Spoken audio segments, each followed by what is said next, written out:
ګلبدین حکمتیار هم لنډغرۍ ته ملا وتړله. خپلو پلویانو ته یې ولې داسې امر کړی که چا د کابل ښار کې د نجیب تلین ولمانځو نو ارګ محاصره کړی. د چې حکمتیار نور څه ویلي دي ولې دا خبرې کړې دي په دې ویډیو کې را سره وګورئ او چینل سبسکرایب کړئ.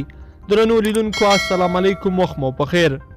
د حزب اسلامي مشر پر خپلو پلویانو غږ کړی دی که چیرې د کابل په هره څنډه کې څوک د پخواني ولسمشر ډاکټر نجیب الله تلین ولمانځي تاسو ورشئ د ارګ په شمول ټولې لارې بندې کړئ. حکمتیار پرون د جمعې لمانځه په خطبه کې خبرداری ورکړې دی چې هیڅوک به تر کابل کې د ډاکټر نجیب تلین ونه لمانځي. هغه د ډاکټر نجیب د تلین مانځل شرارت یاد کړی دی او ویلي دي هر چارواکي چې د دغې ورځې په نمانځلو کې لاس لري افغان حکومت یې باید له دندو ګوښه کړي.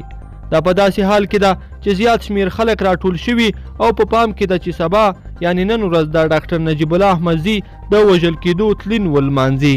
لیدونکو په دې هیله چې دا ویډیو به مو تر پایه را سره لیدلی وي. که مو دا ویډیو خوښه شوې ویډیو لایک کړئ، د سره او چینل سبسکرایب کړئ. تر بیا ښه وخت، د لوی الله په امان.